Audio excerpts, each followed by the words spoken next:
নমস্কার দর্শক বন্ধুরা, কুরুক্ষেত্রে আপনাদেরকে স্বাগত।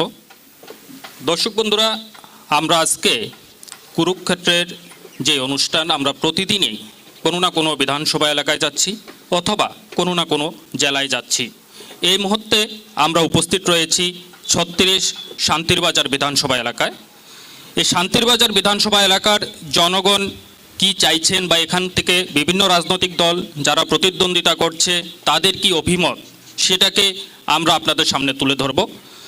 আজকে আমাদের এই অনুষ্ঠানে আমাদের আমন্ত্রণে সাড়া দিয়ে এখানে যারা উপস্থিত হয়েছেন প্রথমেই আমরা পরিচয় করিয়ে দেব। আমার ঠিক বাম পাশে যিনি রয়েছেন, একেবারে পার্শ্ববর্তী স্থানে যিনি রয়েছেন, টিএমসির ৩৬ শান্তিরবাজার কেন্দ্রের প্রার্থী নরেন্দ্র রিয়াং। স্বাগত নরেন্দ্রবাবু আপনাকে। এবং ঠিক তারপরে যিনি রয়েছেন, অর্থাৎ আমার পাশে বাম পাশে যিনি রয়েছেন, কংগ্রেসের দক্ষিণ জেলা কমিটির সাধারণ সম্পাদক জাকির হোসেন। স্বাগত জাকিরবাবু আপনাকে। এবং আমার ডান পাশে যিনি রয়েছেন, বিজেপির প্রতিনিধি হিসাবে যুব মোর্চার দক্ষিণ জেলা কমিটির সভাপতি সুমন দেবনাথ। স্বাগত সুমনবাবু আপনাকে। এবং একেবারে ডান পাশে যিনি পাশেই রয়েছেন, আপনারা দেখতে পাচ্ছেন, ওনার নাম হচ্ছে পরীক্ষিত দেববর্মা। তিনি ন্যাশনাল অর্থাৎ এনপিপির স্টেট কোঅর্ডিনেটর। পরীক্ষিতবাবু আপনাকেও স্বাগত। নমস্কার সকল দর্শক বন্ধুরা, আমরা আমাদের যে মূল অনুষ্ঠান অর্থাৎ মূল আলোচনা, সেই আলোচনা শুরু করার আগে প্রথমেই একটা নিয়মাবলী বলে দিই। আমরা প্রথমেই সবাইকে একবার সুযোগ দেব কথা বলার জন্য।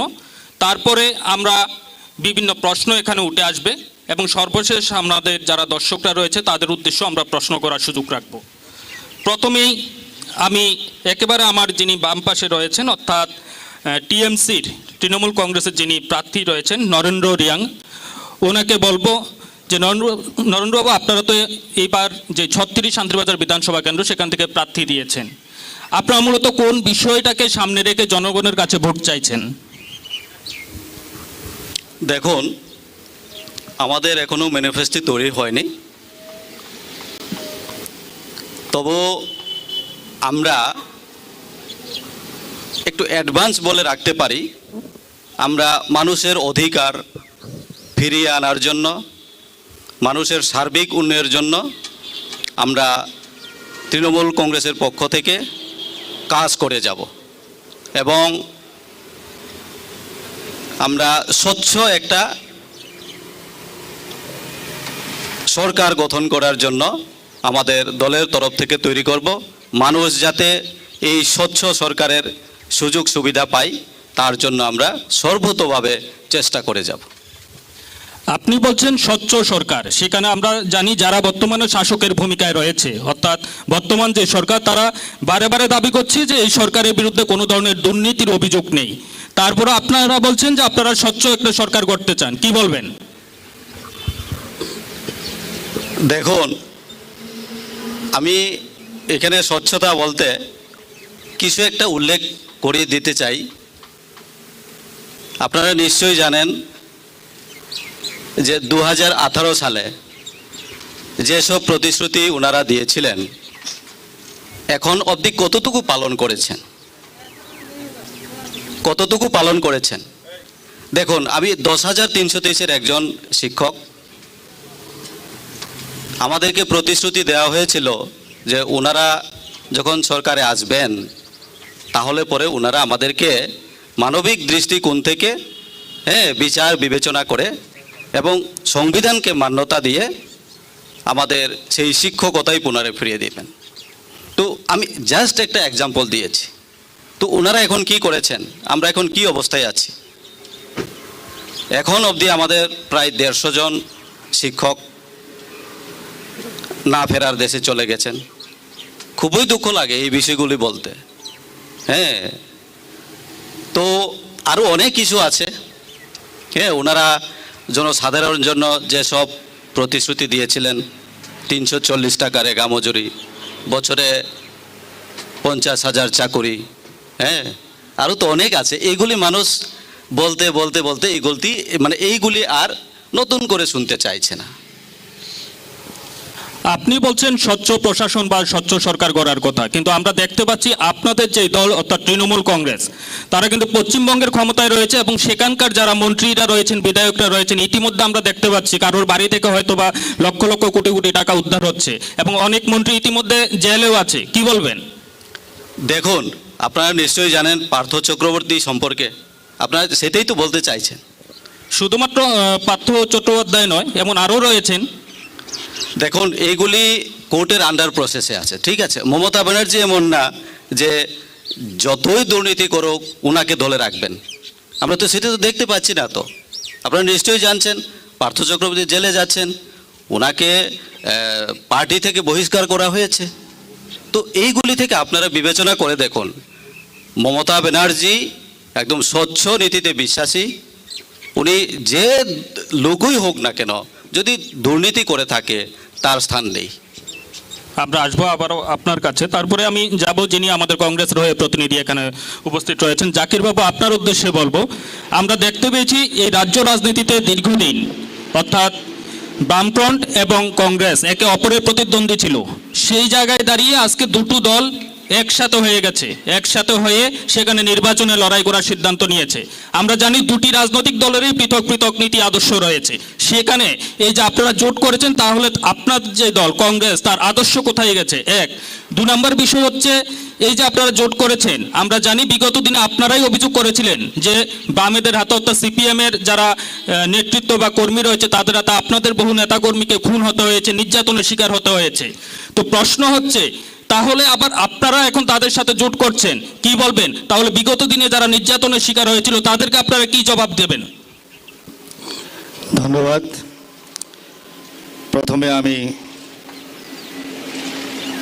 আপনাদের যারা এখানে নিউজ চ্যানেল আমাদেরকে ইনভাইট করেছেন, বিশেষ করে আমাকে, নিউজ টুডে, সাস India, TNN, Sini Khorang, Times 24 networks, Rise East, Khumpui and Kok Khorang, এই নিউজ চ্যানেলের প্রতি, যেহেতু আমি জাতীয় কংগ্রেস থেকে বিলং করছি, তাই জাতীয় অভিনন্দন জানিয়ে আমি আপনার প্রশ্নের জবাব দেওয়ার চেষ্টা করব।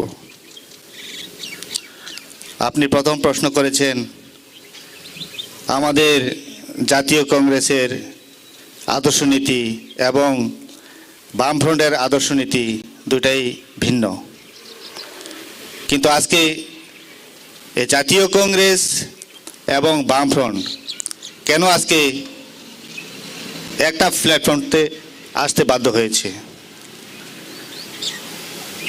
আপনারা জানেন, কোনো এক সময় বাঘ এবং মহিষ এক ঘাটে জল খেত। কেন? সিংহের ভয়ে। সিংহের কাছ থেকে বাঁচার জন্য, জানেন জঙ্গলের রাজা সিংহ, সিংহর থেকে বাঁচার জন্যই বাঘ এবং মহিষ একসাথে এক ঘাটে জল খেয়েছে।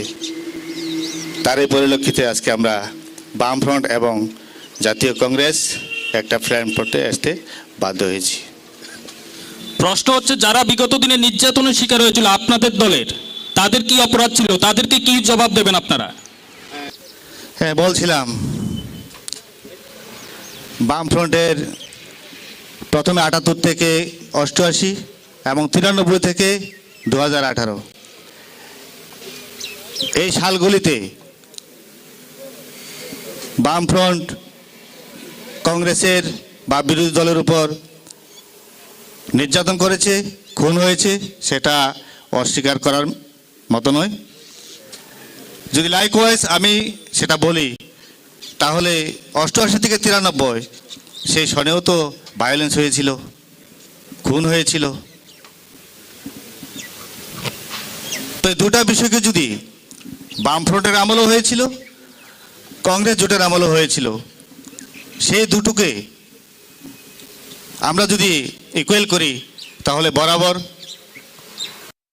এখন যেহেতু এই দেশে, এই রাজ্যে গণতন্ত্র বিপন্ন, সেই নিরিখে সব কিছু ভুলে গিয়ে আজকে আমরা একটা প্ল্যাটফর্মে আসতে বাধ্য হয়েছি। অবশ্যই আসবো আমরা আবারও আপনার কাছে। এই মুহূর্তে আমাদের সাথে যিনি রয়েছেন, একবারে আমার ডান পাশে বিজেপির হয়ে প্রতিনিধি সুমন দেবনাথ। সুমন বাবু, আপনার কাছে জানতে চাইবো যে আপনি দেখতে পেয়েছেন আপনার সামনেই আপনার যারা প্রতিপক্ষ এখানে বসেছে ওনাদের একটা অভিযোগ। প্রথমত তৃণমূল কংগ্রেসের যিনি প্রতিনিধি রয়েছেন উনিও একটা অভিযোগ করেছেন, তারপরে কংগ্রেসের যিনি প্রতিনিধি রয়েছেন উনিও অভিযোগ করেছেন যে রাজ্যে গণতন্ত্র নেই। কি বলবেন আপনি? প্রথম সকলকে নমস্কার। আপনারা যারা এই চ্যানেলের আয়োজন করেছেন, news today Chini Khorang, Rise East, Time 24 Khorang, church India, Khumpui, সমস্ত চ্যানেলকে আমার তরফ থেকে এবং আমার দলের তরফ থেকে আন্তরিক শুভেচ্ছা অভিনন্দন জ্ঞাপন করছি। অ্যাকচুয়ালি আমাদের রাজ্যে আপনারা দেখেছেন দুই দলে অভিযোগ করতেই পারে, যেহেতু ওনারা বিরোধী দল, ইস্যু না থাকলে সেগুলো করতেই পারে যার যার রাজনীতির খাতে। আজকে যদি আমি প্রশ্ন করি, সে সারা ত্রিপুরা রাজ্যের মধ্যে একটা নাম আমার যারা বিরোধী দলে আছে, আমার দাদার সমান যারা আছেন, একটা নাম রাজনীতিক বলি হতে হয়েছে এই ত্রিপুরা রাজ্যের মধ্যে, একটা নাম দেখান যে রাজনীতিক হিংসায় একটাকে বলি হতে হয়েছে। আজকের দিনে আমরা বলতে পারবো উন্নয়নের নিরিখে, যদি আপনি লিস্ট চান আমি আমাদের বিরোধী প্রতিনিধিকে আমাদের বলে দিতে পারবো, আমরা সর্বত্রই উন্নয়ন করেছি। কিন্তু আমার কংগ্রেস দলের আমরা অস্বীকার করছি না, আমরাও কিন্তু আমার বাবা আমি কংগ্রেস দলে ছিলাম। এই আদর্শ নীতিকে নিয়ে যে প্রতিনিয়ত নির্বাচনের পরে আজকে বামফ্রন্টের প্রতিনিধি থাকলে আমরা বলতে পারতাম প্রতিনিয়ত অত্যাচারিত হয়েছে এই রাজ্যের মানুষ বিরোধী দল করার অপরাধে। তার দোষটা কি? কংগ্রেস। আর আমার কংগ্রেসের প্রতিনিধি বলছেন যে 1988 থেকে 93, তাও কংগ্রেস। এই করার অপরাধে হয়তো আমার প্রতিপক্ষ দাদাও অনেক অত্যাচারিত হতে হয়েছে, দাদাকেও গুলি মেরেছে এই সিপিআইএম দল।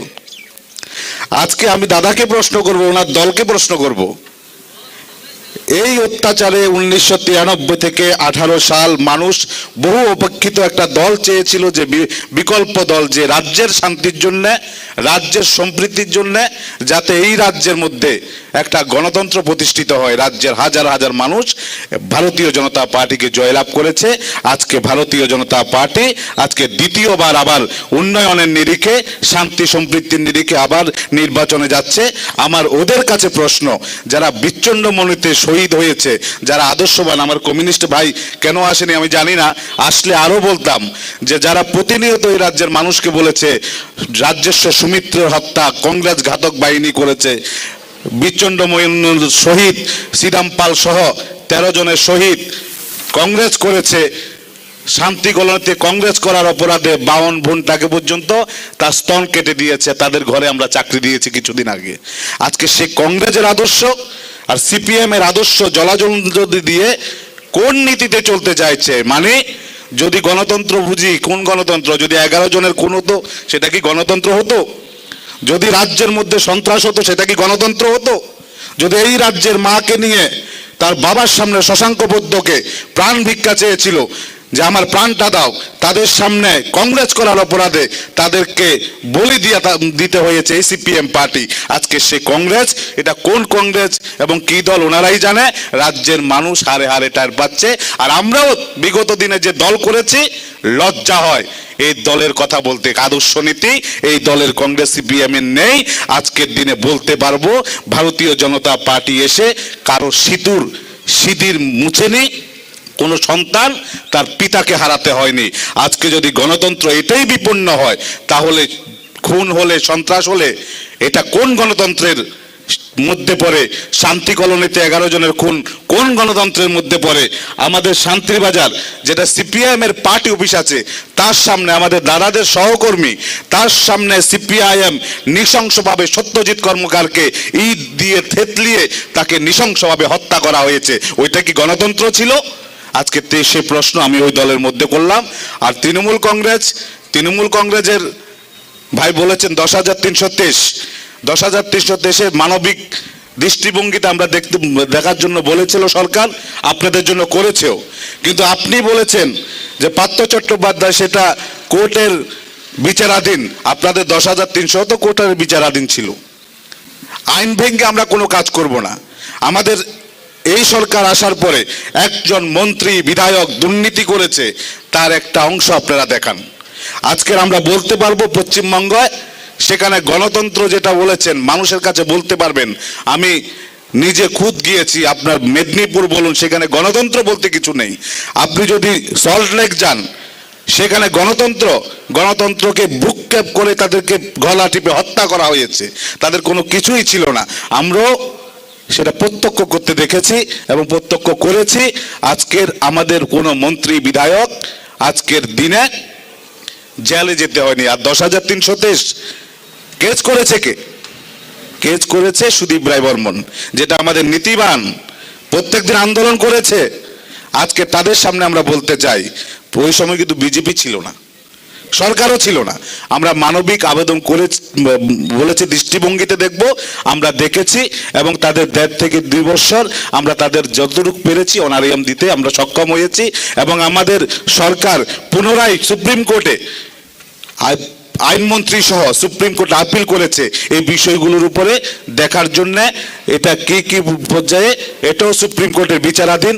কোর্টকে ভেঙে, আইনকে ভেঙে কোনো কাজ ভারতীয় জনতা পার্টির সরকার করবে না, সেটা নিশ্চিত। আর এখন 10,323 নেই। আমার বন্ধু ভুলে গেছেন, দাদা ভুলে গেছেন, এর মধ্যে যে ট্যাট পরীক্ষায় শিক্ষা যোগ্যতায় যাকে দেওয়া হয়েছে 10,323-এর অনেক লোক আজও আপনাদের মতো শিক্ষকতা করছে। আজকে সেই প্রশ্ন আপনাদেরকে আমরা ছুড়ে দিলাম, যদি পরবর্তী সময়ে প্রশ্ন করেন তার উত্তর আমরা দিতে প্রস্তুত আছি। আপনি বলেছেন 10,323-এর সাথে আপনারা মানবিক দৃষ্টিতে যতটুকু পেরেছেন করেছেন, কিন্তু আমরা যদি দেখতে পাই সম্প্রতি নির্বাচন ঘোষণার প্রাক মুহূর্তে রাজ্য সরকার সেখানে একটা কমিটির ঘোষণা দিয়েছে এবং সেই কমিটির মধ্যে একজন অবসরপ্রাপ্ত বিচারপতিকে, অর্থাৎ গুয়াহাটি হাইকোর্টের একজন অবসরপ্রাপ্ত বিচারপতিকে সেখানে রাখা হয়েছে এবং সেই বিচারপতি ইতিমধ্যে নির্বাচন ঘোষণার আগেই সরকারকে জানিয়ে দিয়েছে যে সরকার যদি ইচ্ছা করে এই চাকরিচ্যুত 10,323 যে শিক্ষক রয়েছে তাদেরকে চাকুরিতে বহাল করতে পারে এবং তার জন্য যে গেজেট নোটিফিকেশন বা যে নোটিফিকেশন জারি করতে হবে তার একটা প্রস্তাবিত তাই ড্রাফট করে অলরেডি সরকারের রাজ্যের মুখ্য সচিবের হাতে তুলে দিয়েছেন। কিন্তু সরকার তখন সেটা কার্যকর না করে নির্বাচনের প্রাক মুহূর্তে সেখানে কমিটি গঠন করেছে এবং সেই যে বিচারপতি, অবসরপ্রাপ্ত বিচারপতি, সেটা সংবাদ মাধ্যমকেও জানিয়েছেন। কি বলবেন, ভোটের মুখে শুধুমাত্র কি ভোটের জন্যই এটা করা হয়েছে? আমাদের অ্যাবিপালের কথা বলছেন আপনি নিশ্চয়ই। সরকার এখনো বলছে মানবিক দৃষ্টিভঙ্গিতে না, আমাদের দায়িত্ব আছে প্রত্যেকটা মানুষের, তার সরকারের দায়িত্ব আছে বলেই আমাদের সরকার আমাদের কাছে, আমাদের জনগণ আমাদের হাতে ক্ষমতা দিয়েছে। আমরা এখনো আমাদের সরকারের নিশ্চয়রা প্রতিনিধিরা তার জবাব চেয়েছেন। আমি এখান থেকে কিছু বলবো না, ওনারাও জবাব চেয়েছেন নির্বাচন সংক্রান্ত কাজের জন্য এবং সরকারের 2 বছর করোনার জন্য অনেক কাজ আমাদের ব্যাঘাত ঘটেছে, সেটা তো স্বীকার করার যোগ্য। সারা বিশ্ব যখন করোনা মহামারী হয়েছে আমাদের রাজ্যও বাদ যায়নি, প্রত্যেকটা লোক ওই সময় করোনার সঙ্গে আমরা মোকাবেলা করেছি। সরকার যা যা দায়িত্ব, সে দায়িত্ব পালনে ভূমিকা পালন করছে এবং সরকারের দেখছে কোন কোন জায়গাগুলো যেটা বিগত দিনে আমরা দেখতাম না, শুধু দলীয়করণ করা হতো। আজকের সরকার দেখতে চাইছে যে কোন কোন জায়গাগুলোর মধ্যে দেখা যায়। অ্যাবিপাল বলেছেন কমিটি রিপোর্ট হয়েছে, কমিটি রিপোর্টের পরে সরকার নিশ্চয়ই সিদ্ধান্ত নেবে। এর মধ্যে গণতান্ত্রিক পদ্ধতির মাধ্যমে সাধারণ নির্বাচন আছে, সে নির্বাচনেও তো আমাদের প্রত্যেকটা রাজনৈতিক দলকে অংশগ্রহণ করতে হয়। সরকারের উপর বিশ্বাস রাখতে হবে, সরকারের উপরে আশা রাখতে হবে। আশা থাকে শুধু আমি এই পর্যায়ের মধ্যে সবকিছু 5 বছরের মধ্যে করে দিলাম, কিন্তু আমরা যা যা বলেছি তার থেকেও প্রতিশ্রুতির বাইরেও আমাদের সরকার এই রাজ্যের জনগণের জন্য কাজ করতে সক্ষম হয়েছে। আজকের দিনে মানুষকে আপনি জিজ্ঞেস করবেন, মানুষ খুশিতে আছে এবং কর্মসংস্থানের কথা বলছেন। কর্মসংস্থানে আমি তো বারবার বলি, আমার যদি সিপিএম আমার বন্ধু প্রতিনিধি থাকতো আমি জিজ্ঞেস করতাম যে তারা 1993 থেকে 98 কয়টা চাকরি প্রদান করেছে, তারা 98 থেকে 2003 কয়টা চাকরি প্রদান করেছে, তারা 3 থেকে 2008 কয়টা চাকরি প্রদান করেছে এবং 13 পর্যন্ত কয়টা চাকরি করেছে, 18 পর্যন্ত আমরা আপনাদেরকে হিসাব দিয়ে দেব কয়টা চাকরিতে আমরা কি কি কোন খাতে কি কি দিয়েছি, কোন দপ্তরে দিয়েছি। হ্যাঁ, সরকার আবার প্রতিষ্ঠিত হবে মানুষের স্বার্থে। আমরা যা যা কথা বলেছি তা আমরা পূরণ করব, এটা আমরা আপনাদের সামনে কথা দিয়ে গেলাম। আপনি বলছেন গণতন্ত্রের কথা, রাজ্যে গণতন্ত্র সঠিক রয়েছে এবং আইন শৃঙ্খলা ঠিক রয়েছে। আমরা যদি দেখি সেখানে আমরা আমন্ত্রণ জানিয়েছিলাম, এখানকার যারা সিপিএম নেতৃত্ব উপস্থিত থাকার জন্য আমরা আমন্ত্রণ জানিয়েছিলাম, যদিও ওনারা আমাদের আমন্ত্রণে সাড়া দিয়ে এখানে উপস্থিত হননি। হয়তোবা সিপিএমের যারা প্রতিনিধি উপস্থিত থাকলে এই প্রশ্নটা তারাই উত্থাপন করতেন।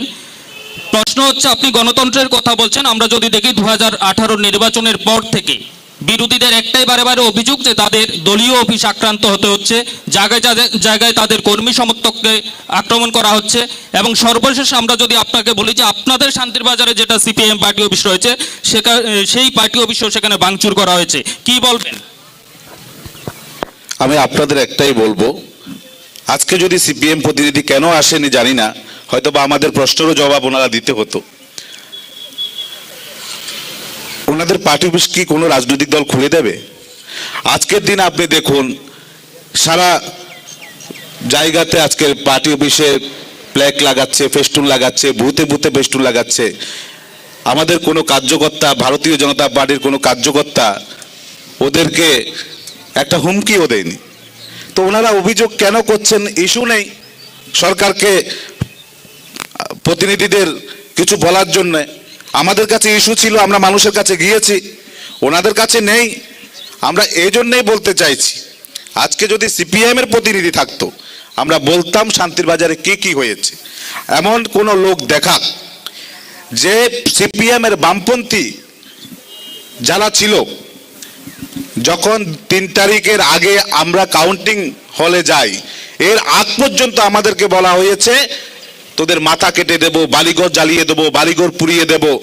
আমরা আমাদের ভারতীয় জনতা পার্টির শিক্ষায় শিক্ষিত, ভারতীয় জনতা পার্টি সারা ভারতবর্ষের মধ্যে দেখুন যে ভারতীয় জনতা পার্টির সরকার নির্বাচনক্ত সন্ত্রাস, সে গুজরাট বলুন, যেখানেই বলুন, ত্রিপুরা রাজ্যেই বলুন, আজকের এখানকার যারা বাম প্রতিনিধি ছিল, আমাদের যারা কাউন্টিং জয়লাভ করেছি আমরা মানুষের আশীর্বাদে, তাদের শাস্তি তো জনগণে দিয়েছে। শাস্তি আমাদের দেওয়ার কিছু নেই, আমাদের কোনো কার্য করতেও দেবে না। ওদের অভিযোগ, সরকারের প্রতি অভিযোগ থাকতে পারে, কেউ খুশি কেউ অখুশি হতেই পারে, এটা আমরা বুঝিনি। কিন্তু তাদের কাছে প্রশ্ন, ওই সময় আমরাই কিন্তু ওদেরকে বাইকে চড়ে বাড়িতে গিয়ে দিয়ে এসেছি, এবং আমাদের কার্যকর্তারা ওই বাড়ির সামনে, প্রত্যেকটা বাম নেতৃত্বের বাড়ির সামনে, সমর্থকের বাড়ির সামনে আমরা পাহারা দিয়েছি, যাতে আমাদের কোনো কার্যকর্তা ভুলক্রমে তাদের বাড়ি ঘরে আক্রমণ না করে, তাদেরকে আক্রমণ না করে। আজকের দিনে ওনারাই ওই 3 তারিখের রেজাল্টের পরে আমরা কিছু করিনি, এখন ওনারা বলছে আমরা করছি, তাহলে সেটা তো রাজনীতি করার জন্য। আরে রাজনীতি করার বিষয় যদি থাকে রাজনীতি করুন, কিন্তু মিথ্যা অভিযোগ করে, সরকারকে বদনাম করে, একটা দলকে বদনাম করে কতটুক রাজনীতিতে ওনারা সুফল পাবে সেটা রাজ্যের জনগণ বিচার করবে। আমরা আসবো আবারও আপনার কাছে। এখন আমি চলে যাব এনপিপির হয়ে যিনি প্রতিনিধি আমাদের মাঝে উপস্থিত রয়েছেন, পরীক্ষিত দেববর্মা। পরীক্ষিত বাবু, আপনারা এখানে আমরা জানি নির্বাচনে লড়াই করার সিদ্ধান্ত নিয়েছেন এবং প্রার্থী দিয়েছেন বিভিন্ন জায়গায়, বা আপনিও হয়েছেন। প্রশ্ন হচ্ছে, আপনারা কিসের ভিত্তিতে জনগণের কাছে ভোট চাইতে যাচ্ছেন, বা কি বিষয়গুলোকে সামনে রাখছেন? সকলকে নমস্কার। তোর সঙ্গে যে চ্যানেলটা কুরুক্ষেত্র, এর মধ্যে 5টি চ্যানেল পঞ্চপাণ্ডব যোগ রয়েছে। সেই পঞ্চপাণ্ডবের মধ্যে আমার নামটা হলো পরীক্ষিত, যার নামে কুরুক্ষেত্র। কিন্তু পরীক্ষিতকে উত্তরার গর্বেই, অশ্বত্থামার বানেই, অঙ্কুরেই হত্যা করা হয়েছে। আজকে এই এনপিপি ত্রিপুরাতে জন্ম নেওয়ার আগেই অঙ্কুরে মেরে ফেলা হয়েছে। মানে আমরা সারা রাজ্যে 2টি তফসিলি জাতি এবং 2টি জেনারেল এবং 4টি এসটি কেন্দ্রে প্রার্থী দিতে চেয়েছিলাম। তন্মধ্যে আমরা জুলাইবাড়ি এবং শান্তিবাজারও প্রার্থী দিয়েছি। আমাদের 36 শান্তিবাজারে মিলনপদা, মুরার সিং এবং জুলাইবাড়িতে কল্যাণ রিয়াং ছিল আমাদের প্রার্থী। কিন্তু উচ্চ স্তরে, আমাদের জাতীয় স্তরে বিজেপির সঙ্গে অ্যালায়েন্স রয়েছে। আমাদের উত্তর পূর্ব 5টি রাজ্যে বিজেপির সঙ্গে এই সরকার বিজেপিকে সমর্থন দিয়ে এবং মেঘালয়ে বিজেপি এনপিপিকে সমর্থন দিয়ে সরকার চলছে। সেই নিরিখে আমাদের এই ত্রিপুরা রাজ্যে বিশেষ করে আমাদের স্বরাষ্ট্রমন্ত্রী অমিত শাহজি, আমাদের কনরাড সাংমা, আমাদের সর্বভারতীয় সভাপতি মেঘালয়ের মুখ্যমন্ত্রী, ওনাকে অনুরোধ করেছেন আমরা সেই সিদ্ধান্ত অনুসারেই আমরা আর ইলেকশনে প্রতিদ্বন্দ্বিতা করছি না, কিন্তু আমরা মাঠে আছি। আমাদের শান্তিবাজার এবং জুলাইবাড়ি কেন্দ্রে যে দুইজন প্রার্থী রয়েছে সেখানে আমাদের এবি ফর্ম অর্থাৎ পার্টি এভিলেশন দেয়নি, সেখানে আমাদের মনোনয়ন পত্র রিজেক্ট হয়ে যাবে। আমরা অ্যালায়েন্সের স্বার্থে আমাদের যারা এনপিপি কর্মী এবং সমর্থক রয়েছেন, আমাদের যারা প্রার্থী তারাও বিজেপিকে ভোট দেওয়ার জন্য বলবেন এবং সেখানে এই ত্রিপুরা রাজ্যে গণতন্ত্র এবং বিভিন্ন ষড়যন্ত্রের কথা আমি একটু নিরপেক্ষভাবে তুলে ধরব। পশ্চিমবঙ্গের কথাও এসেছে এখানে। পশ্চিমবঙ্গে যে গরু চুরের যে কেলেঙ্কারি, সেই গরু চুরের কেলেঙ্কারিতে বর্তমানে একজন অনুব্রত চক্রবর্তী মহোদয় যিনি জেলে আছেন, সেইখানে বিজেপিরও কিছু দায়ী আছে। বর্ডার সিকিউরিটি ফোর্স কিন্তু বর্ডারে থাকেন, স্বরাষ্ট্রমন্ত্রীর দপ্তর, সেটাকে সঠিকভাবে বিএসএফদের কাজে যদি লাগাতেন তাহলে সে গরু বাংলাদেশে পাচার হতো না। তাই সেখানকে শক্ত হাতে যে গরু চুরিদেরকে এবং ত্রিপুরাতে সেটাকে প্রতিরোধ করতে হবে। তোর সঙ্গে ত্রিপুরা রাজ্যের যে বিজেপি এবং আইপিএফটি জোট সরকার ছিল, তাদের 5 বছরের যে অভিজ্ঞতা, এটার মধ্যে সবচেয়ে গুরুত্বপূর্ণ হলো সকল এমএলএ নতুনভাবে নির্বাচিত হয়েছেন, কেউ এমএলএ হয়নি এবং অনেকে মন্ত্রী হয়েছেন, কোনোদিন এমএলএ হয়নি। তাদেরকে আরো 5 বছর সুযোগ দেওয়া দরকার। তাদের যে 5 বছরের যে অভিজ্ঞতাকে আরো কাজ করার জন্য আমাদের প্রাক্তন মন্ত্রী তথা তসরংফা তথা রাজপ্রসাদ চৌধুরী বলতেন, 5 বছর আমার জন্য করেছি, 5 বছর আপনাদের জন্য করবে। সেই নিরেখে ত্রিপুরা রাজ্যের উন্নয়ন করে যাবে এবং আমি আশা রাখবো দীর্ঘদিনের যে কংগ্রেস কমিউনিস্টের যে লড়াই ছিল, সেই লড়াইটা যে রাজনৈতিক দলেই করুক, যে সমর্থকই করুক, রাজনীতিতে কখনো শত্রু কখনো মিত্র হয়। আমরা ভাই ভাইয়ের মধ্যে, ভাই বোনের মধ্যে যাতে সেই সংঘর্ষ না হয়। রাজনীতিতে এই কমিউনিস্ট পার্টি অটল বিহারী বাজপেয়ীর সঙ্গে জ্যোতি বসু এবং আমাদের অটল বিহারী বাজপেয়ী হাওড়াতে এক মঞ্চে বক্তব্য রেখেছিলেন। তারা আজকে কংগ্রেসের সঙ্গে রয়েছে এবং ত্রিপুরার বর্তমান যে ত্রিপুরা মথা রয়েছেন, বেশিরভাগ সেখানে কংগ্রেসের সমর্থিত নেতা এবং ফলোয়ার্স হচ্ছে সিপিএম এর বেশিরভাগ ফলোয়ার্স। আমাকে বলছেন একজন শিক্ষক আপনাদেরকে গুলি করে মারবে, এক শিক্ষক বলছে। আর একজন গেজেটেড অফিসার এক্সিকিউটিভ ইঞ্জিনিয়ার বলছেন আপনাদের ঘর জ্বালিয়ে দেওয়া হবে। আরেকজন বলছেন আপনাদেরকে কেরোসিন তেল দিয়ে পোড়ানো দরকার। আমি বলছি কেরোসিনের দাম তো প্রচুর হয়েছে। আসলে দ্রব্যমূল্য নিরিখে কেরোসিন তেল বর্তমানে 110 টাকা ডিলারশিপের মধ্যে। সেটাকে কেন্দ্র এবং রাজ্য সরকার নিয়ন্ত্রণ করতে হবে। যে সাবসিডি গরিব মানুষের কল্যাণে সেই কাজগুলো করতে হবে। এবং আমাদের আজকে আমরা ইলেকশনে না থাকলেও আমরা এখানকার অ্যাডভাইজার হিসাবে সমস্ত রাজনৈতিক দলকে আমরা গাইডলাইন দিব। কমিউনিস্ট পার্টি দীর্ঘ 25 বছর ক্ষমতায় ছিলেন, কংগ্রেসও ছিলেন। আমি একটা কথাই বলতে যাব, এই কুরুক্ষেত্রকে একটা কথা আছে, সত্যযুগে হরি এবং হিরণ্যকশ্যপের যুদ্ধ হয়েছিল, আদ্যক্ষর হ এবং হ। এবং ত্রেতাতে রাম এবং রাবণের যুদ্ধ হয়েছিল, র এবং র আদ্যক্ষর। এবং দ্বাপরে যুদ্ধ হয়েছিল কৃষ্ণ এবং কংস, ক দিয়ে ক। আমাদের আধুনিক ভারতের এই আধুনিক যুগে যুদ্ধ হয়েছে ইরাক এবং ইরান, ই দিয়ে। রশিয়ার মধ্যে ইরাক ইরান যুদ্ধ হয়েছিল। আর ত্রিপুরাতে যুদ্ধ হয়েছিল কংগ্রেস আর কমিউনিস্ট, ক দিয়ে ক। এক অপরের বিরুদ্ধে লড়েছিল, কিন্তু আজকে কংগ্রেস এবং কমিউনিস্ট সেলাই হয়ে গেছে। সেই সেলা হওয়ার উদাহরণ দিচ্ছি। আগের দিনে যে সিপিএমরা লাল টুপি দিতেন মাথায়, আর কংগ্রেসরা সাদা টুপি। আজকে লেপের উপর যে লাল সেটা হলো সিপিএম, ভিতরে যা তুলার রং সাদা সেটা হলো কংগ্রেস, আবার সাদা সুতা দিয়ে সেলাই করা হয় সেটা হলো কংগ্রেস। কংগ্রেস কমিউনিস্ট সেলাই হয়ে গেছে, আর সেই লাল লেপের উপর আবার সাদা হচ্ছে সেটা হলো কংগ্রেস। আবার সে বেডশিটের উপর যে চাদর বিছানো হয় সেটা হলো ছোট ছোট ফুল, সেটা হলো তৃণমূল সে বেডশিট। আর নিচে যে পাদানি রয়েছেন আইপিএফ এবং মথার যে বলছেন গ্রেটার ত্রিপুরা ল্যান্ড, ভারতবর্ষের যে ব্রহ্মা মায়ানমার পর্যন্ত ভারতবর্ষ ছিল, সেই ইরান পর্যন্ত আমাদের তাজমহল রয়েছে। আমাদের যে তাজমহলের যে ময়ূর সিংহাসন ইরানে রয়েছেন গান্ধার। আজকে এত বড় ভারতবর্ষ টুকরো টুকরো হয়েছে কংগ্রেস এবং কমিউনিস্টের ক্ষুদ্র স্বার্থ চরিতার্থ গিয়ে।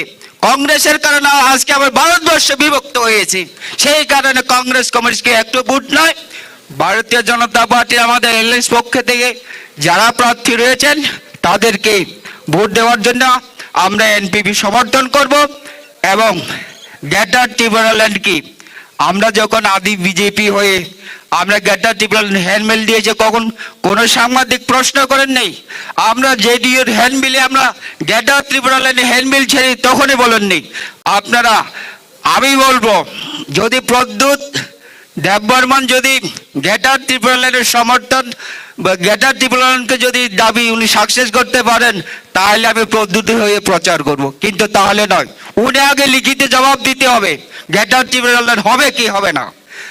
আজকে অবশ্যই আসবো আমরা আবার আপনার কাছে। আমরা এই মুহূর্তে চলে যাব যিনি আমাদের মাঝে উপস্থিত রয়েছেন তৃণমূল কংগ্রেসের হয়ে।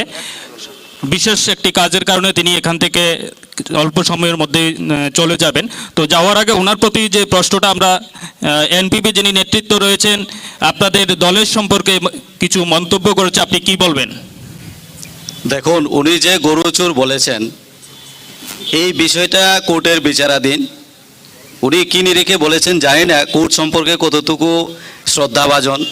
আর উনি নিজেই স্বীকার করেছেন যে সেখানে বিজেপি জড়িত।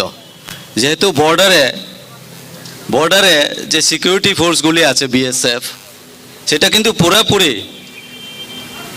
স্বরাষ্ট্র দপ্তর দেখেন। এখন বর্তমানে স্বরাষ্ট্র দপ্তরে কে আছে? অমিত শাহ আছে, তাহলে ওনাকেও তো জড়িত বলতে পারেন। উনি জড়িত বলতে পারেন। আপনি সেখানে তৃণমূল কংগ্রেসের হয়ে এখান থেকে প্রার্থী হয়েছেন। সবচেয়ে বড় বিষয় যেটা আমরা দেখতে পেয়েছি যে আপনাদের প্রার্থীর যে তালিকা সেটা ঘোষণার পরে দক্ষিণ জেলায় যারা তৃণমূল কংগ্রেসের নেতৃত্ব ছিলেন তারা সেখানে পদত্যাগ করেছে। কি বলবেন এই পরিস্থিতিতে নির্বাচনের লড়াই করে আপনি জয় নিয়ে কতটা আশাবাদী, যেখানে আপনার দলের নেতৃত্বরা সেখানে পদত্যাগ করছে? দেখুন, রাজনীতিতে অনেক কিছু হয়, এটা অস্বীকার করা যাবে না। হ্যাঁ, যেমন সিপিএম থেকেও তো মফস্বর আলী বিজেপিতে যোগ দিয়েছেন।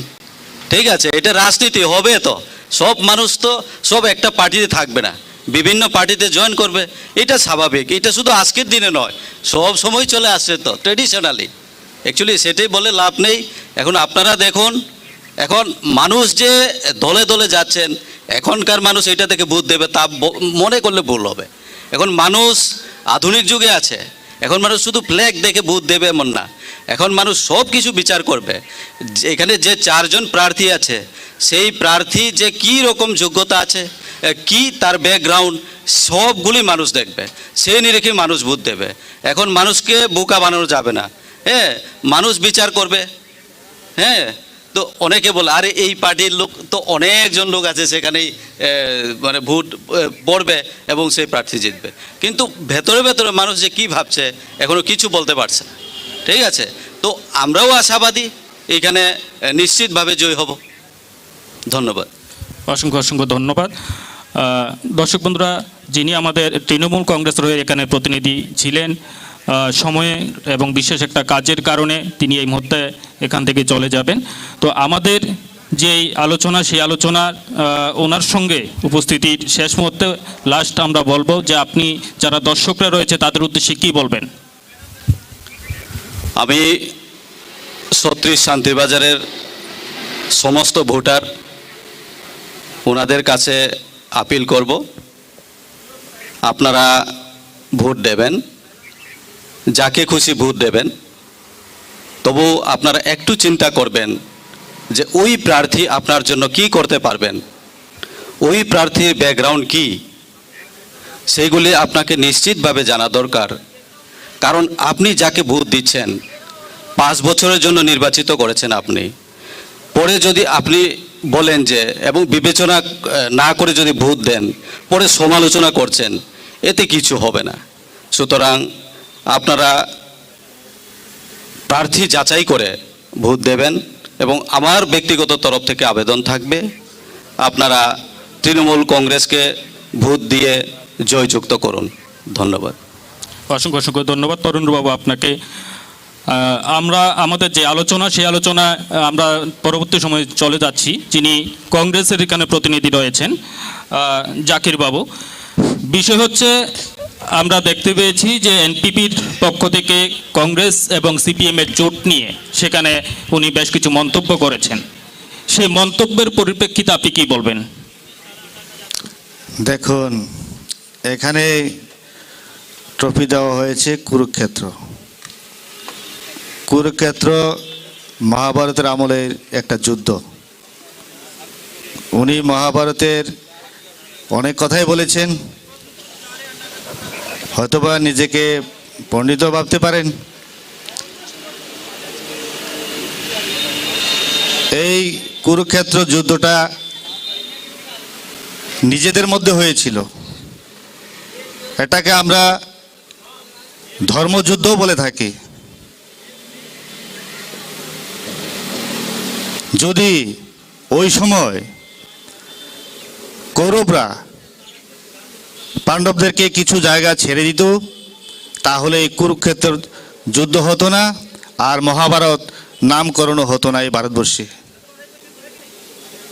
কিন্তু আমরা বরাবরই কৌরবদেরকে দোষারোপ করছি, কিন্তু কৌরবরা এতটাই খারাপ ছিল না। এখানে কৌরবদেরকে খারাপ করার পেছনে, কুযুক্তি দেওয়ার পেছনে একটা চক্রান্ত ছিল।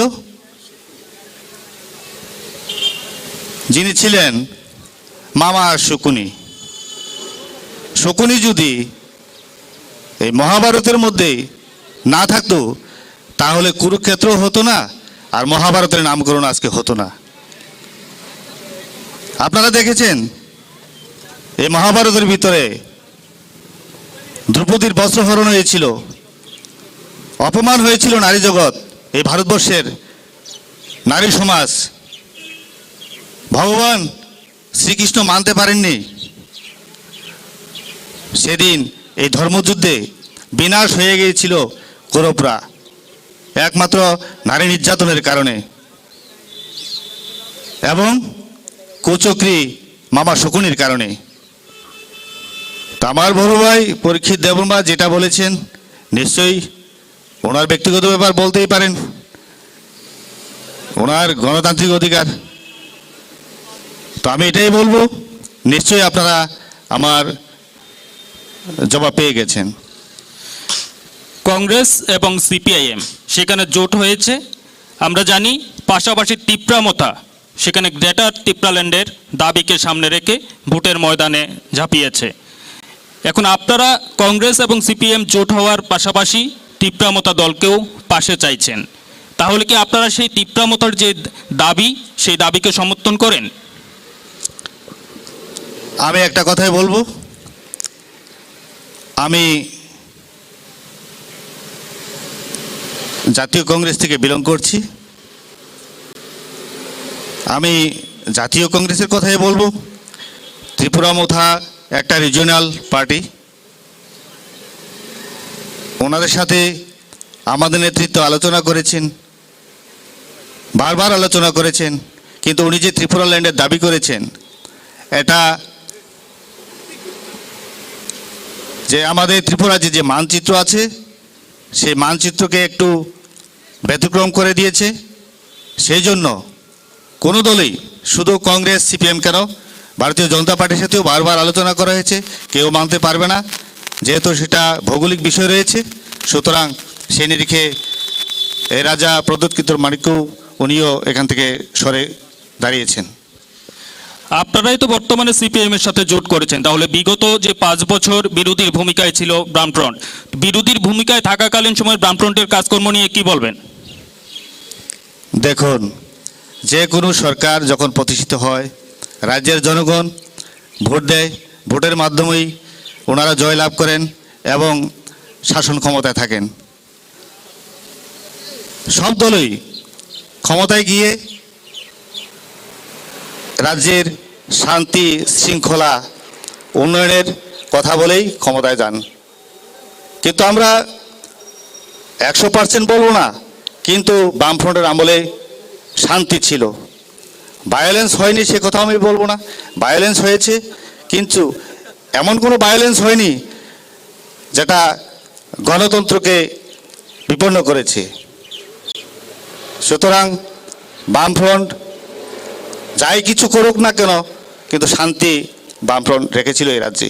তার মানে কি রাজনৈতিক যে সন্ত্রাস হয়েছিল সেটাকে আপনি বলছেন শান্তি?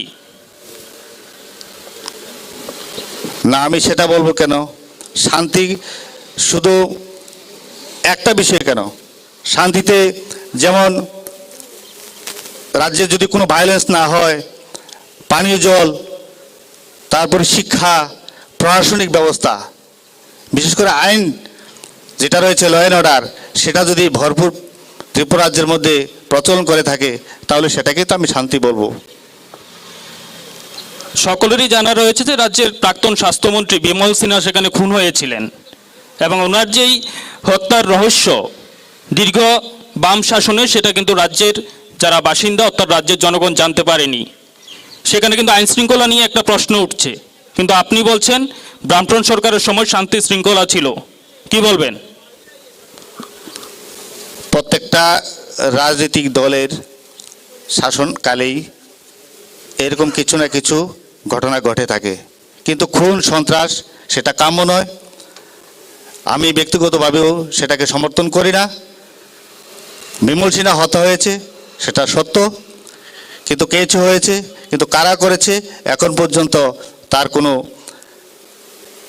হদিশ আমরা পাচ্ছি না। প্রশ্ন তুলেছিল, আমরা যখন কংগ্রেস করতাম বামফ্রন্টের বিরুদ্ধে আমরা প্রশ্ন তুলেছিলাম, কেঁচো হয়েছিল, কিন্তু আজ পর্যন্ত কোনো আসামি গ্রেপ্তার হয়নি। সুতরাং একটা বিষয়ের উপর যদি আপনি 99টা ভালোর দিক যদি কম্পেয়ার করেন, তাহলে সেটাকে বিচার করা মনে হয় না ঠিক হবে। চিরশত্রু হিসাবে পরিচিত কংগ্রেস এবং সিপিআইএম, তারা বর্তমানে জোট হয়ে নির্বাচনের ময়দানে নেমেছে। জনগণ কেন তাদেরকে ভোট দেবে এই জোটকে? দেখুন, আমি আগেও বলেছি, আমরা দীর্ঘ 35 বছর কংগ্রেস দল বরাবরই সিপিএমের বিরুদ্ধে অর্থাৎ বামফ্রন্টের বিরুদ্ধে লড়াই করে এসেছি। সিপিএমের আইডিওলজি আলাদা, আমাদের জাতীয় কংগ্রেসের আইডিওলজি আলাদা। আমরা দুইটা প্ল্যাটফর্ম থেকেই একজন অপরের বিরুদ্ধে আমরা আন্দোলন করে এসেছি, কিন্তু আজকে এই রাজ্যে যে গণতন্ত্র বিপন্ন, বারবারই সব রাজনৈতিক দলেরাই বলছে, আমিও বলছি, যার কারণেই আজকে কেন আপনারা বলতে চাইছেন যে গণতন্ত্র বিপন্ন? সেটাই বলছি, আজকে এই রাজ্যে আইনের শাসন নেই, এক কথায় আইনের শাসন নেই, ভায়োলেন্স হচ্ছে। যেমন কিছুদিন আগে আমি একটা এক্সাম্পল দিচ্ছি, বিশাল করে একজন মাইনরিটি রাজনীতি খুন হয়ে গেছে, সেটাকে ভায়োলেন্স নয়, সেটাকে খুন নয়, সেটাই বলছি। সুমন বাবু, আপনি জানতে চেয়েছিলেন রাজ্যে একটিও রাজনৈতিক খুন হয়েছে কিনা। এই মুহূর্তে যিনি কংগ্রেসের প্রতিনিধি রয়েছেন তিনি কিন্তু আঙ্গুল দিয়ে আপনাকে দেখিয়ে দিয়েছে বিশালগড়ের সেই ঘটনা, যেটার জন্য সেখানে অভিযোগ উঠেছিল আপনাদের দলের বিরুদ্ধে, পুলিশ সেখানে অ্যারেস্টও করেছিল, কি বলবেন? আমি একটা কথাই বলতে চাই, গণতন্ত্র আমি আগেও বলেছি, গণতন্ত্র কাকে বলে আগে শিখে নেওয়া দরকার। যিনি আমার কংগ্রেস প্রতিনিধি, আমি ওনাকে প্রশ্ন রাখব, যখন আমার বাবা কংগ্রেস করতেন, আমরা যখন কংগ্রেসের ঘরের সন্তান ছিলাম, রাজনীতি করতাম, তখন আমাদের কি অপরাধ ছিল? আমার বাড়ি ঘরে আক্রমণ করা? কি অপরাধ ছিল সত্যজিৎ কর্মকারের মা? তাদের চোখের জল ঝরতে হয়েছে, এই ত্রিপুরা রাজ্যের মানুষ দেখেছে, এই শান্তিবাজার মানুষ দেখেছে। কি অপরাধ ছিল শশাঙ্কবদ্ধ ছেলেগুলোর, যে বাইকোলাতে নৃশংসভাবে কমিউনিস্টের নেতারা তাদেরকে গলা নলি কেটে দিয়েছে? কি অপরাধ ছিল শান্তি কলোনির 11 জনের? সেখানে এই ক্ষেত্রে সুমন বাবু আপনি বলছেন যে সেই সময়কার ঘটনার কথা। আমি যদি বলি, বর্তমানে সিপিএম এর পক্ষ থেকেও কিন্তু একই ধরনের অভিযোগ করা হচ্ছে বিরোধীদের পক্ষ থেকে, যে তাদের বাড়িঘরে হামলা করা হচ্ছে। তাহলে কি দুটো ঘটনা কি সমান হয়ে যাচ্ছে না? আমার কথার পরিপ্রেক্ষিতে আমি আসছি। দুটো রাজনৈতিক দলের সংঘর্ষে দুই দলের ক্ষতি হয় এবং ক্ষতিতে একজনের প্রাণ হারিয়েছে, সেখানে রাজনৈতিক হিংসায় খুন হয়েছে, সেটা আপনি বলতে পারবেন না। দুইটা রাজনৈতিক দলের খুন হয়ে সংঘর্ষ হয়েছে, সেখানে দুই পক্ষের ক্ষতি হয়েছে, ক্ষতি হয়ে একজনের প্রাণ গেছে। সেটা যাদের বিরুদ্ধে মামলা হয়েছে তাদেরকে অ্যারেস্ট করা হয়েছে, আপনিই বললেন, এবং তাদের বিরুদ্ধে মামলা নিয়ে তারা জেলবন্দিও আছে। কিন্তু আমি প্রশ্ন রাখছি যে গণতন্ত্র কোন কথা? আমি প্রশ্ন রাখছি, যেখানে কমিউনিস্ট পার্টির সরকার ছিল, কংগ্রেস প্রতিনিধি বলছেন সেখানে শান্তি ছিল, তাহলে ওই সময় ওরা একটা মামলা করতে পারেনি, মামলার নথি রেখেনি, পুলিশকে কাজ করতে দেয়নি। শান্তির বাজারের এসডিপিওকে প্রকাশ্য থাপ্পড় মারা হয়েছে। একজন মহিলা 2018 সালে বিধানসভা নির্বাচনের আগে, ওনার বাড়ি কলসি নাইক্রোমক বিলোনিয়া পিএজে আছেন, মহিলা সেকেন্ড অফিসার, ওনাকে মহিলা হিসেবে থানার মধ্যে সুকান্ত মার্কেটে সেখানে বিরোধী দলের উপরে আক্রমণ করতে গিয়ে যখন সিপিআইএম এর সামনে পড়ে ওই মহিলাকে পর্যন্ত তার থাপ্পড় মারা হয়েছে, সেখানে আইনের লোক পর্যন্ত সেখানে আক্রান্ত হয়েছে। আজকের দিনে আপনি দেখান যে আইনের লোক আক্রান্ত হচ্ছে, আজকের দিনে মামলা করতে হয়, পার্টি বেশি বিচার হয় না। আজকে সেই দিকগুলো বিচার বিবেচনা করে কথা বলা উচিত আমি মনে করি। আজকে সেই দিনগুলোর কথা যদি মনে রাখেন, আমি আমার দাদাকে বলবো, সম্মানিত দাদাকে, ভুলে গেলেন সে দিনগুলো, যে 25টা বছর কমিউনিস্টের অত্যাচার। আজকের যদি আদর্শ নীতি থাকতো, আজকে সেই আদর্শ নীতি কোথায় জলাঞ্জলি দিলেন? আজকের যেখানে রাজ্যের এত সুন্দর শান্তি চলছে, রাজ্যের মানুষকে জিজ্ঞেস করুন, শান্তি চলছে, আজকে বলছেন আপনারা গণতন্ত্র নেই। যেখানে রাজ্যের শান্তির বাজারের মধ্যে দেখান একটা রাজনৈতিক খুন, দেখান কারোর মায়ের, বারবার বলছি, কারোর স্মৃতির সিঁদুর মুছেছে, দেখান কারোর বাড়িতে নির্বাচনের পরে আগুন জ্বলেছে। আমি শান্তির বাজারের মধ্যে দাঁড়িয়ে বলবো এবং ত্রিপুরা রাজ্যের দাঁড়িয়ে বলবো, একমাত্র মানুষ চেয়েছিল একটা ল অ্যান্ড অর্ডার সরকার, আইন শৃঙ্খলা ঠিক থাকার সরকার। আজকের আইন শৃঙ্খলা ঠিক না থাকলে যে লোকগুলোর উপর আজকে অভিযোগ করছেন, সেই লোকগুলো কিন্তু আজকে অ্যারেস্ট হতো না, যেটা বিগত দিনে আমরা দেখেছি। নেতাকে অ্যারেস্ট করা যেত না, মামলা হলেও আজকের দিনে সেটা বড় নেতা হলেও আজকের দিনে গ্রেপ্তার হয়, বিগত দিনে সেটা হয়নি। সেজন্য যদি হতো, সত্যজিৎ কর্মকার শান্তি কলোনির ঘটনা, কালাচড়ার 5 জন, তাদের পরিবারের এত দুর্দশা আসতো না। আমি সেটাই আমার প্রতিপক্ষকে বলতে চাই। 2018 সালে ক্ষমতা আসার পূর্বে বিজেপি ভিশন ডকুমেন্টসে যে সকল প্রতিশ্রুতিগুলো দিয়েছিল, সেগুলি কতটা পূরণ করেছে বলে আপনি দাবি করবেন? আমি শান্তির বাজারের হিসাব দিচ্ছি আপনাকে। আমাদের বিধায়ক যে মানুষের হিসাব করলে উনি জয়ী হয়েছেন, আপনি একটা একটা করে হিসাব লিখবেন, আমি একটা একটা করে দেব, এবং প্রত্যেকটা রাজনৈতিক দল শুনে থাকা দরকার। 2 বছর আমরা বাড়িতে ছিলাম, 2.5 বছর যদি আমরা ধরি, আমরা ট্রমা সেন্টার করেছি, সেটা অস্বীকার করার বিষয় না। আমরা ডায়েট কলেজ করেছি, আমরা সাবস্টেশন 2টো করেছি, যেখানে বিদ্যুতের জন্য মানুষের প্রতিনিয়ত শান্তির বাজারের মধ্যে অসুবিধা হতো। আমরা ফুড গোডাউন আমরা করেছি, আমরা বিচ্ছন্ন মার্কেট স্টল করেছি, নিউ মনুবাজার মার্কেট স্টল আমরা করেছি, পেপার ব্লকের রোড, তাকমা টু বৈদ্যপাড়া আমরা করেছি, যিনি আমার দাদা আছেন ওনার এলাকার। আজকের আমরা দশমী ঘাট আমরা যদি হিসাব করি, আরো অনেক আমার বিধায়ক অনেক কাজ করেছেন বিজেপি সরকার আসার পরে। আজকে যদি আমরা দেখতাম, যদি মরার পরেও সিপিএম কংগ্রেস কিন্তু শান্তি দেয়নি। একটা জায়গা ছিল না, 25টা বছর একটা শ্মশান ঘাটে ব্রিজ করতে পারেনি।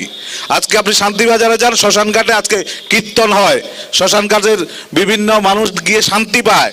মরার পরে যে মরার অনুভূতিটা, সেখানে শান্তিবাজার শ্মশান ঘাটটা প্রমাণ করে। সেটা আমরা করেছি। আমরা পিটিজি সেন্টার যেটা, সেটা আমরা করেছি। ফুড গোডাউন বলেছি, বয়েজ গার্লস হোস্টেল আমরা করেছি। তারপরে আমরা বীরচন্দ্র গার্লস হোস্টেল আমরা করেছি। বৈদ্যপাড়া বিদ্যাজ্যোতি দুটো আমাদের শান্তির বাজারে এসেছে, আমাদের বিধায়ক বিজেপি সরকারের আমলে এনেছে। ইংলিশ মিডিয়াম আমরা করেছি। নিউ বিল্ডিং তৈকর্মা মনু স্কুল আমরা করেছি। তারপরে গারু কলোনি নিউ বিল্ডিং আমরা করেছি। আকামা হসপিটাল যেখানে বন্ধ হয়ে গিয়েছিল বামপন সরকারের আমলে, সিপিএম এর আমলে, একটা প্রত্যন্ত অঞ্চলে, সেই জায়গাতে মানুষ চিকিৎসা পরিষেবার জন্য অনেক দূর যেতে হতো, অনেক সময় মানুষের মৃত্যুবরণ হতো। সেখানে প্রত্যন্ত অঞ্চল আকামাতে আমরা হসপিটাল করেছি। আমরা আইটিআই কলেজ, ছেলেকে সন্তানকে জন্ম দিলে হয় না, তাকে মানুষ করতে হয়। আইটিআই কলেজ আমরা করেছি শান্তিবাজারের মধ্যে। মল্লিকাফা সব মল্লিকাফা দোকান থেকে ভাইয়া তাকমাটু 52 কলোনির আদিপুর প্রায় রাস্তা আমরা করেছি।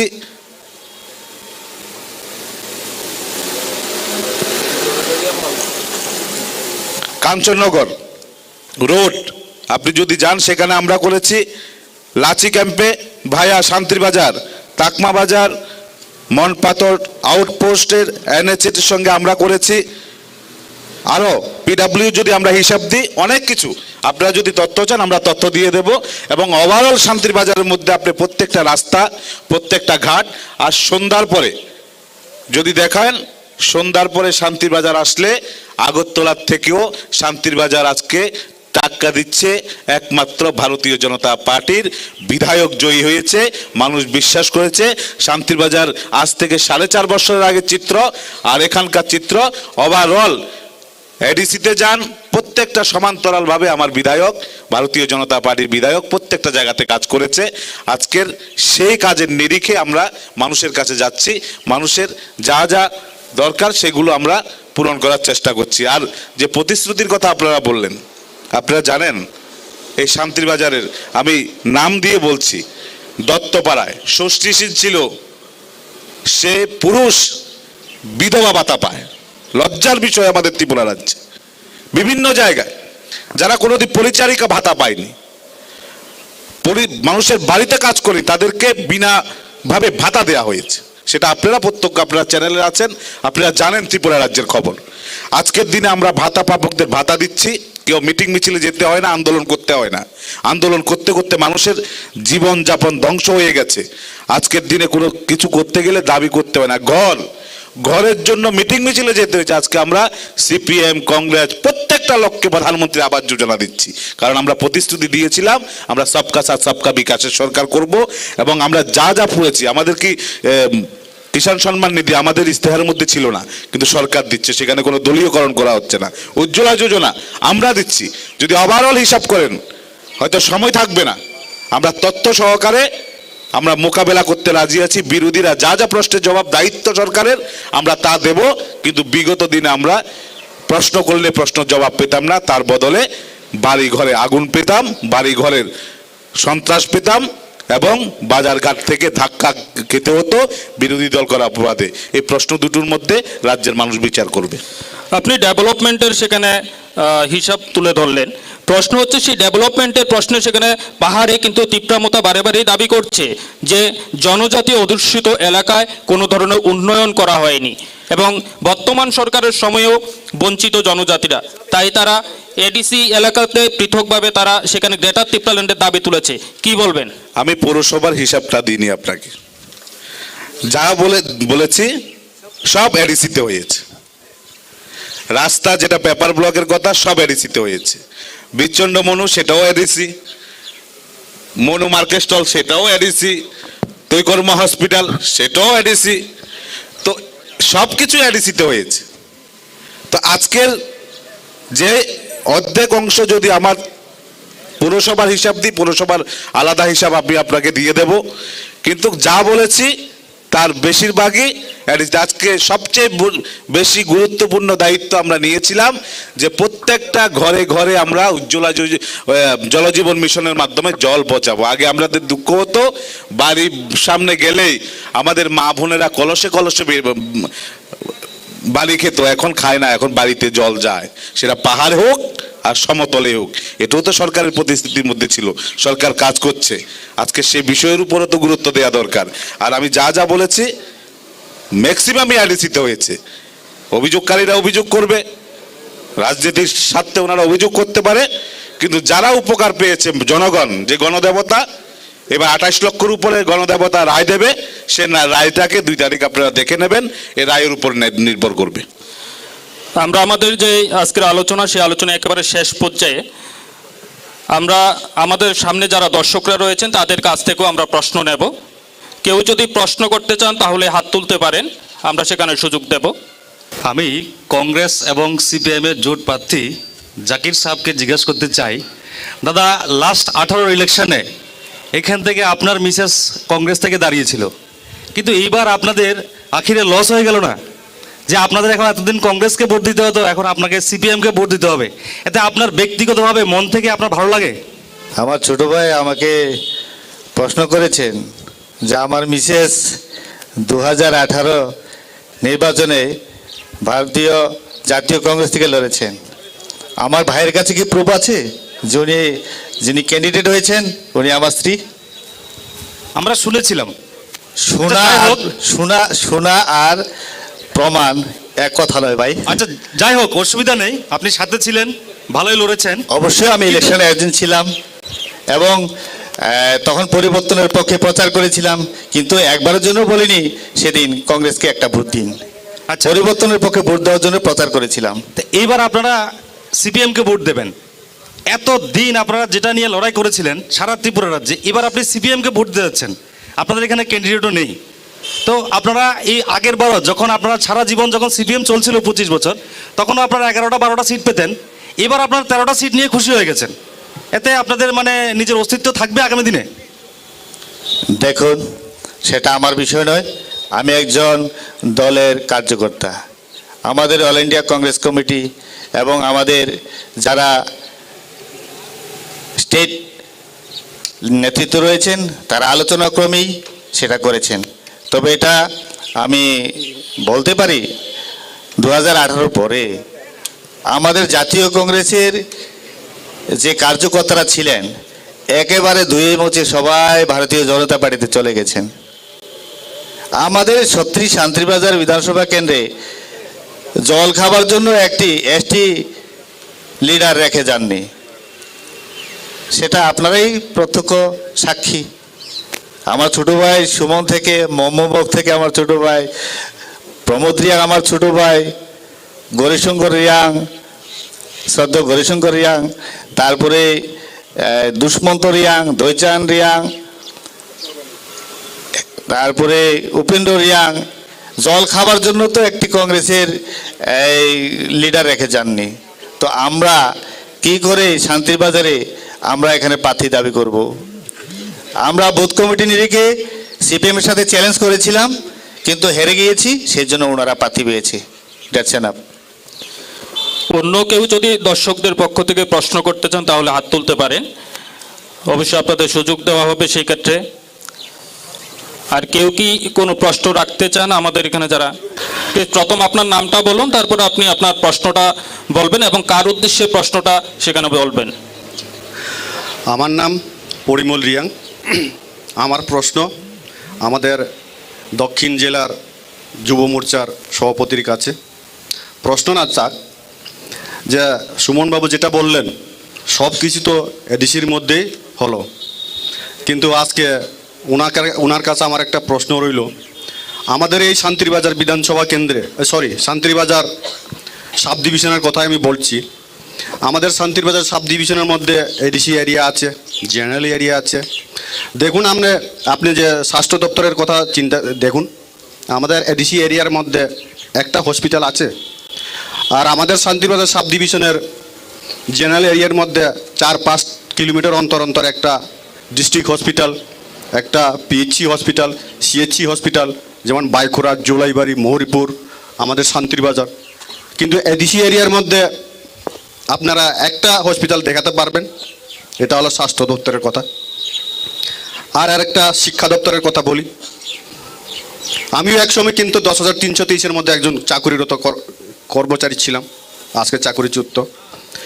এডিসি এরিয়ার মধ্যে এমন এমন স্কুল এখনও আছে দাদা, যে স্কুলের মধ্যে বিশেষ করে সিনিয়র বেসিক স্কুল, যেখানে একটা ক্লাসের মধ্যে একটা রুমের মধ্যে 3-4টা ক্লাসের স্টুডেন্টকে নিয়ে পড়াশোনা করাতে হয় শিক্ষকদেরকে।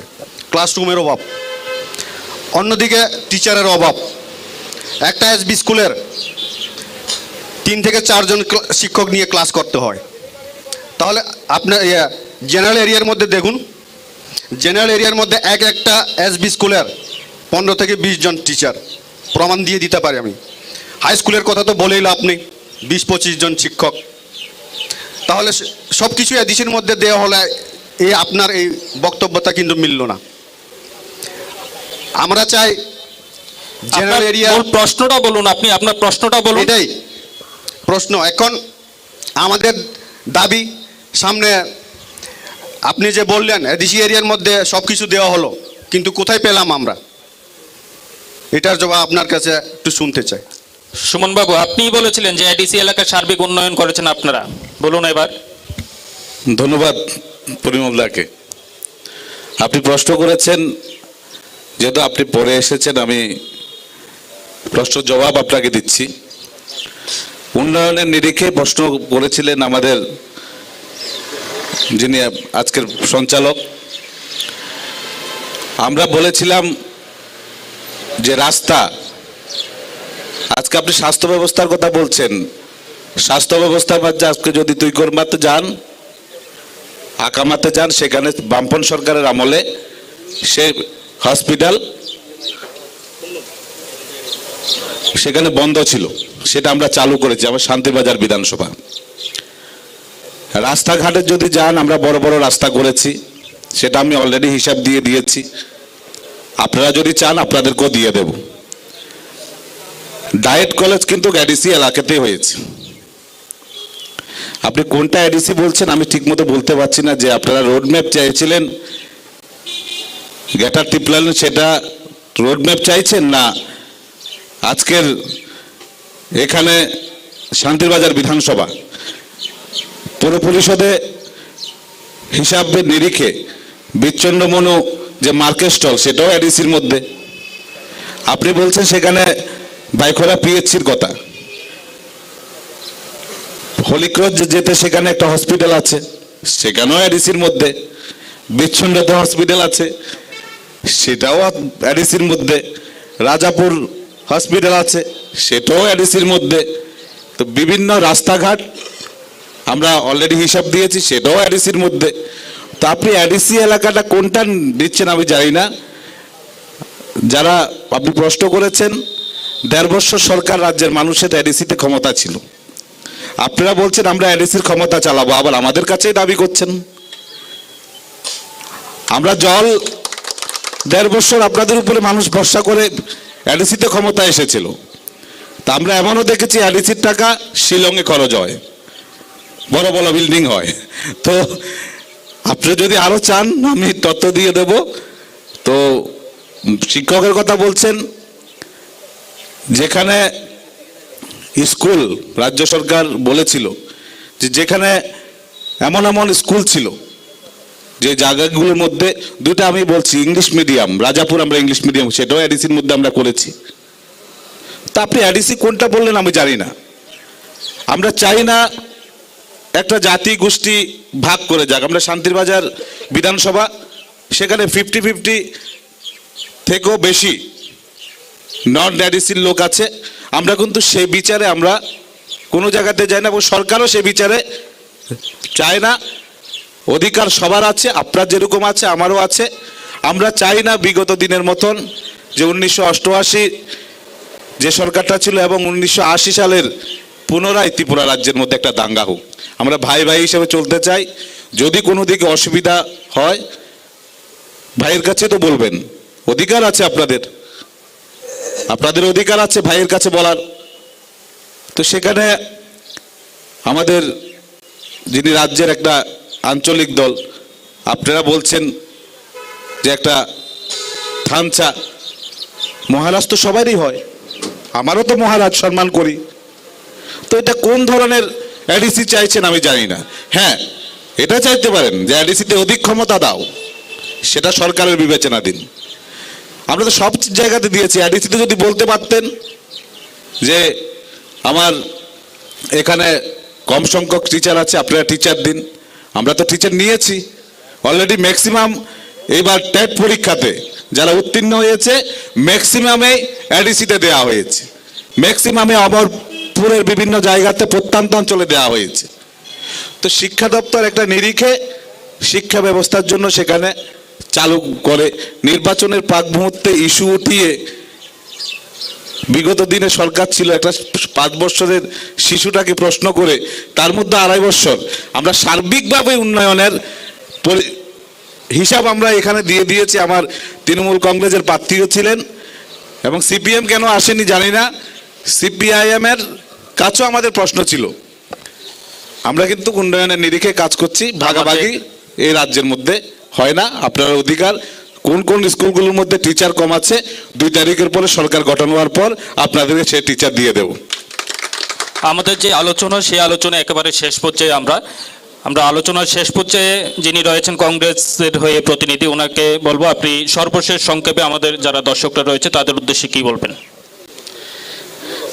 দেখুন, আমি যারা এখানে উপস্থিত হয়েছেন সবাইকে আমার অন্তর থেকে, একদম অন্তরস্থল থেকে আমি শুভেচ্ছা জানাচ্ছি। আমি একটা কথাই বলবো, বামফ্রন্টের আমলেও এই রাজ্যে ভায়োলেন্স হয়েছে, খুন হয়েছে, সেটা কাম্য নয়। কংগ্রেস টিউজেসের আমলেও ভায়োলেন্স হয়েছে, খুন হয়েছে, সেটা কাম্য নয়। 18 থেকে 22 এই সময়ের মধ্যে ভায়োলেন্স হয়েছে, খুন হয়েছে, সেটা কাম্য নয়। সেটা আমি ব্যক্তিগতভাবে সমর্থন করি না। আমি এই রাজ্যের 28,32,000 যারা ভোটার রয়েছেন তাদের নিকট আমি আবেদন রাখবো, উৎসবের মেজাজে আপনার ভোট আপনি দিন, যাকে ভালো লাগে তাকে দিন। তবে একটা কথা পরিশেষে বলবো, গণতন্ত্র পুনরুদ্ধার করার জন্য আপনারা গণতান্ত্রিক ফ্রন্টের যারা প্রার্থী রয়েছেন এ রাজ্যে তাদেরকে ভোট দিয়ে জয়যুক্ত করবেন। ধন্যবাদ। তারপরে যিনি বিজেপির হয়ে প্রতিনিধি রয়েছেন সুমনবাবু, আপনিও সর্বশেষ আমাদের যারা দর্শকরা রয়েছে তাদের উদ্দেশ্যে কি বলবেন খুব সংক্ষেপে। আমি বলবো আমাদের সারা ত্রিপুরা রাজ্যে শান্তি শৃঙ্খলা রক্ষার জন্য যেভাবে ভারতীয় জনতা পার্টিকে জয়যুক্ত করেছে, আমরা শান্তি শৃঙ্খলা রক্ষা করেছি। উন্নয়নের নিরিখে 28 লক্ষে যে 32,000 ভোটার গণতান্ত্রিক পদ্ধতির মাধ্যমে প্রয়োগ করে তার গণতান্ত্রিক সরকার নিয়োগ করবে, এবং উন্নয়নের নিরিখে যা যা মানুষ পেয়েছে তার নিরিখে ভোট দেবেন। আমরা মিথ্যা প্রতিশ্রুতির বিশ্বাসী না। আমরা আরও কিছু করার বাকি রয়েছে আমরা বলবো না, আমরা সব কিছু করে দিয়েছি। যা যা আমরা অ্যাকশন প্ল্যান যেটা হয়েছে আমরা করার জন্যে আমাদেরকে আরও 5 বছর সময় দিতে হবে। এই 5 বছরের মধ্যে সময় দিয়ে উন্নয়নের দিকে ভোট দেবেন, এবং আমাদের শান্তিরবাজার বিধানসভার চিত্র আপনারা লিখে রাখবেন। 7,000 থেকে 8,000-এর ব্যবধানে ভারতীয় জনতা পার্টির প্রার্থী প্রমোদ রিয়াং জয়ী হতে চলেছে। এবং মানুষ এইটাই বলছে, এখন ভাতা রাজনীতির জন্য কাটা হয় না, ভাতা মিটিং মিছিলে যেতে হয় না, ঘরের জন্যে, জলের জন্যে এবং সার্বিক উন্নয়নের জন্যে আমরা গণতান্ত্রিক পদ্ধতির মাধ্যমে যারা গণদেবতারা আছেন সাধারণ নির্বাচনে 16 তারিখ আপনারা ভোট দেবেন, হাসি খুশি ভোট দেবেন। সেখানে কোনো জাত পাতের রাজনৈতিক দল, সেখানে জাত পাত এই ত্রিপুরা রাজ্যের ভাই ভাই থেকে আলাদা করে কোনো রকম চেষ্টা যারা করবে তাদের দিকেও আপনারা বিবেক বিবেচনা করে ভোটটা দেবেন। এই ভোটটা এই রাজ্যের জাতি জনজাতি প্রত্যেকটা অংশের ঐক্যের রক্ষার ভোট এবং উন্নয়নের ভোট। উন্নয়নের নিরিখে আপনারা ভোট দেবেন এই আশা রাজ্যের জনগণের কাছে রাখছি। পরীক্ষিত বাবু, আপনি কি বলতে চাইবেন? খুব সংক্ষেপেই বলবেন। দেখুন, জোট আমলে জারুল বাসাই এবং সুপ্রিয়া রিয়াং আমাদের গঙ্গারাই, এটা সিপিএমের আমলে হয়েছে, জারুল বাসাই কংগ্রেসের আমলেও হয়েছে। যে পাওয়ারে থাকে তাকেই দোষারোপ করে থাকেন। সেই কারণে সেটা ভুলে গিয়ে আপনার যে মূল্যবান ভোট যাকে দিলে আপনার কাছে হবে সেটাকে দিবেন। এবং আমাদের এনপিপি জাতীয় স্তরে বিজেপির সঙ্গে অ্যালায়েন্স আছে, জাতীয় স্তরে অ্যালায়েন্সের কারণে আমরা প্রার্থী আমাদের প্রত্যাহার হচ্ছে। এবং আমি আশা করব ত্রিপুরা রাজ্যে বিরোধী দলের নেতা মানিক সরকারজি, প্রাক্তন মুখ্যমন্ত্রী, খুবই দুর্বল নেতা ছিলেন। সেই কারণে আজকে আমাদের এই ত্রিপুরা রাজ্য এই অবস্থা হয়েছে। বিরোধী দল শক্ত হলে দুইটা লাইনই তো কারেন্ট জ্বলে, কিন্তু একটা লাইন ফিউজ থাকলে সেটা বিদ্যুতের বাল্ব জ্বলবে না। এক নম্বর, সেই মুখ্যমন্ত্রী, প্রাক্তন মুখ্যমন্ত্রী মানিক সরকারের বাড়িতে যে নরকঙ্কাল পাওয়া গেছে সেটার ভয়ে বিপ্লব দেবকে উনি হাত পা ধরে রেখেছেন। বর্তমানে আমাদের যিনি মুখ্যমন্ত্রী, ওটা ডেন্টাল সার্জন, উনি কারো চর দিয়ে দাঁত ফালায় না, দাঁত লাগায়। আপনারা ভারতীয় জনতা পার্টিকে ভোট দেবেন।